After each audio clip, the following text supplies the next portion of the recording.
بسم اللہ الرحمن الرحیم۔ السلام علیکم۔ یہ وہ لمحہ تھا جب فضا میں خوف، اضطراب اور بے بسی ایک ساتھ گونج رہے تھے۔ بوئنگ 747 کے کاکپٹ سے آنے والی آخری آوازیں اب بھی ریکارڈ میں محفوظ ہیں۔ ایک کپتان جو ہر ممکن کوشش کر رہا تھا کہ جہاز کو قابو میں رکھ سکے، مگر اگلے ہی لمحے فضا میں گونجنے والا جملہ تھا گوئنگ ڈاؤن، اور پھر خاموشی چھا گئی۔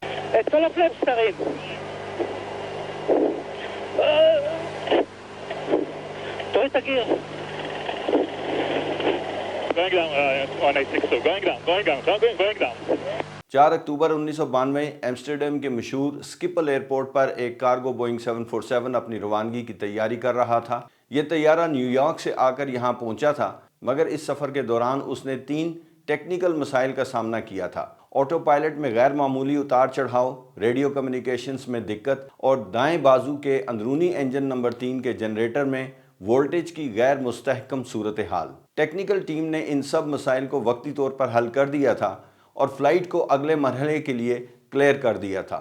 کاکپٹ میں موجود عملہ نہایت تجربہ کار تھا، ہزاروں گھنٹے کا پرواز کا تجربہ، مکمل اعتماد اور ساتھ میں ایک ماہر فلائٹ انجینئر۔ طے شدہ وقت شام 5:30 کا تھا، مگر معمولی تاخیر کے بعد طیارہ 6:22 پر رن وے سے روانہ ہوا۔ ابتدائی 4 منٹ تک سب کچھ نارمل رہا، پھر جہاز نے ہلکا سا دایاں موڑ کاٹا اور جیسے ہی اونچائی 3500 فٹ کے قریب پہنچی، اچانک فضا میں ایک زوردار دھماکہ گونجا۔ یہ دھماکہ انجن نمبر 3 کے الگ ہونے کا تھا۔ ٹوٹ کر الگ ہونے والا انجن ونگ کے اگلے حصے سے ٹکرا کر دوسرے انجن نمبر 4 کو بھی اپنے ساتھ لے گرا۔ اب جہاز کے دائیں بازو کے دونوں انجنز ٹوٹ کر نیچے گر چکے تھے اور طیارہ اس وقت ایک جھیل کے اوپر تھا اور ہچکولے کھا رہا تھا۔ نیچے جھیل میں موجود لوگ جو اس وقت کشتیوں میں موجود تھے، دھماکے کی آواز اور آگ کے شعلے دیکھ کر سکتے میں آ گئے۔ انہوں نے فوراً کوسٹ گارڈز کو اطلاع دی کہ آسمان میں کوئی بڑا حادثہ ہو چکا ہے۔ اسی لمحے کاکپٹ میں ایک پرعزم مگر بے چین آواز ابھری: مے ڈے، مے ڈے، مے ڈے۔ جہاز کے عملے نے اعلان کیا کہ وہ واپس سکپل ایئرپورٹ کی طرف لوٹنا چاہتے ہیں۔ اب جہاز نے ایئرپورٹ کی طرف واپسی کا عمل شروع کیا۔ پائلٹس جانتے تھے کہ انہیں فوری لینڈنگ کرنی ہے، مگر ایک مسئلہ تھا: طیارہ ابھی بھی بہت بھاری تھا، لہٰذا انہوں نے ایمرجنسی پروسیجرز کے تحت فیول ڈمپنگ شروع کر دی، یعنی ہوائی جہاز نے اپنے فیول ٹینکوں سے ایندھن ہوا میں گرانا شروع کیا تاکہ وزن کم ہو اور لینڈنگ محفوظ طریقے سے ممکن ہو سکے۔ ریڈار کنٹرولر نے جب میڈے کال سنی تو فوراً ایئر سپیس خالی کروا دی، لیکن ابھی تک کسی کو معلوم نہیں تھا کہ ہوائی جہاز کے ساتھ اصل میں ہوا کیا ہے۔ کنٹرولر نے کیپٹن سے پوچھا: کیا آپ سکپل ایئرپورٹ واپس آنا چاہتے ہیں؟ پائلٹ نے تصدیق کی اور اسی دوران بتایا: انجن نمبر 3 میں آگ لگ چکی ہے۔ دونوں طرف کاکپٹ اور کنٹرول روم میں ابھی بھی یہ اندازہ نہیں تھا کہ صورتحال کتنی سنگین ہے۔ پائلٹس کو معلوم تھا کہ دائیں بازو کے دونوں انجنز میں پاور ختم ہو چکی ہے، مگر انہیں یہ خبر نہیں تھی کہ وہ دونوں انجن نمبر 3 اور 4 دراصل جہاز سے ٹوٹ کر گر چکے ہیں۔ کیپٹن کو کاکپٹ کی کھڑکی میں سے نمبر 4 انجن کا منظر جزوی طور پر نظر آ رہا تھا، کیونکہ وہ باہر کی طرف لگا ہوا تھا، جبکہ انجن نمبر 3 اندرونی پوزیشن پر ہونے کی وجہ سے ان کی نظروں سے اوجھل تھا۔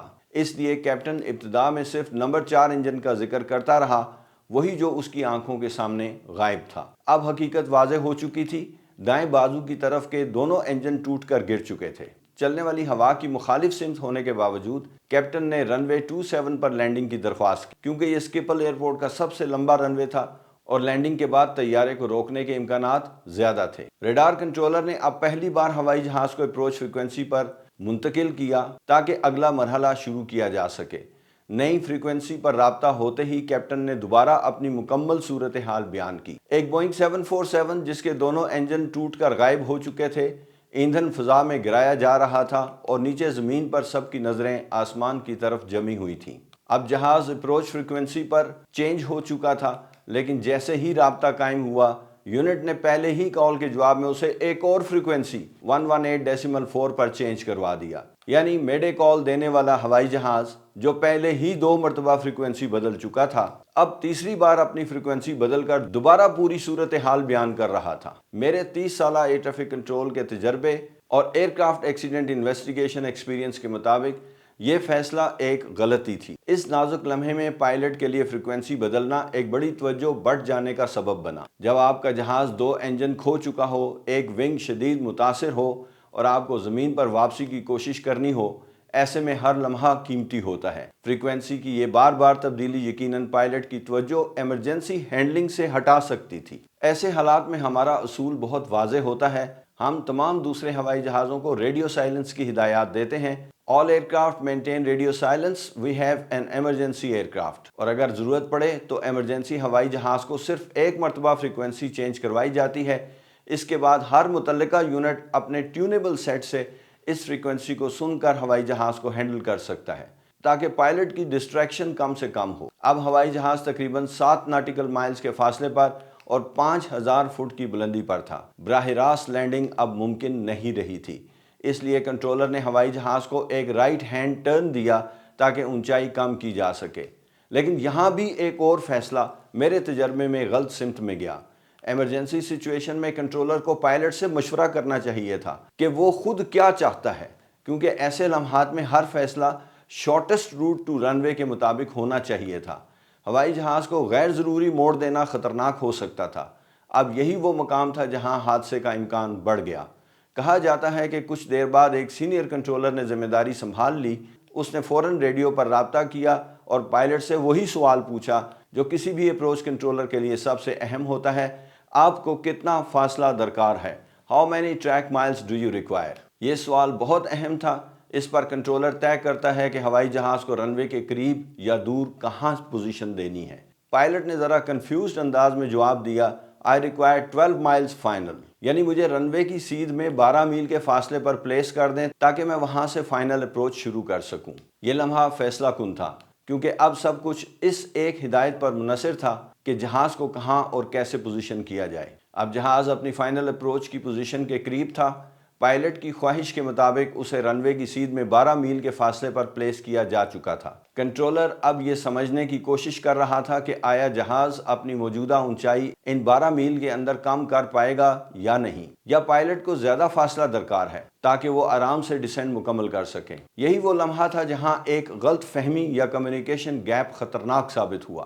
کنٹرولر نے وضاحت چاہی کہ پائلٹ کو شارٹ اپروچ چاہیے یا نارمل فائنل، لیکن جواب میں پائلٹ نے پھر وہی الفاظ دہرائے: 12 مائلز فائنل۔ ایمرجنسی کے دباؤ میں ایسا ہونا فطری تھا۔ کنٹرولر نے بس اکنالج کر لیا اور اب اپنے تجربے کی بنیاد پر ہوائی جہاز کو پلیس کرنے لگا۔ اس کا ٹریک مائلز مانیٹر کرتا رہا اور ڈسینڈ کے لیے ہدایات دیتا رہا۔ اسی دوران کنٹرولر نے ایک بار پھر رابطہ کیا، تصدیق کے لیے کہ ہوائی جہاز کو کوئی مزید فنی مسئلہ تو درپیش نہیں۔ پائلٹ نے جواب میں ایک نئی تشویشناک اطلاع دے دی: ہمیں فلیپس پرابلم ہو گیا ہے۔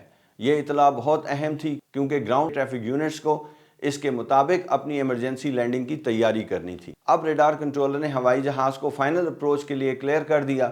اس لمحے رن وے کی سینٹر لائن پر ہوائی جہاز کو لانے کی کوشش ہو رہی تھی، لیکن کنٹرولر نے اچانک دیکھا کہ ہوائی جہاز رن وے سینٹر لائن کراس کر کے آگے جانے لگا ہے اور اندر کی طرف ٹرن نہیں کر رہا۔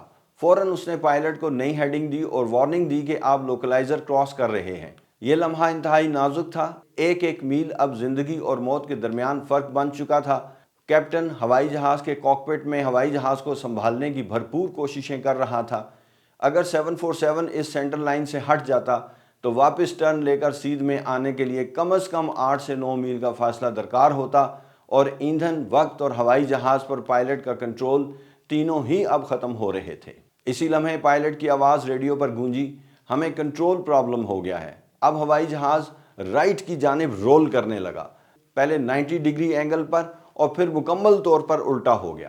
اگلے ہی لمحے ریڈیو پر صرف شور باقی رہ گیا۔ کنٹرولر نے آخری کوشش کی: confirm your position, confirm your position, لیکن وائرلیس پر جواب دینے کی بجائے ایک خاتون کنٹرولر کی ٹوٹی ہوئی آواز سنائی دی: کوئی فائدہ نہیں، جہاز شہر میں کریش کر چکا ہے، آگ اور دھوئیں کے بادل نظر آ رہے ہیں، ہمیں رپورٹ مل چکی ہے۔ یہ حادثہ صرف ایک ٹیکنیکل ناکامی نہیں تھا، یہ ایک سبق بھی تھا۔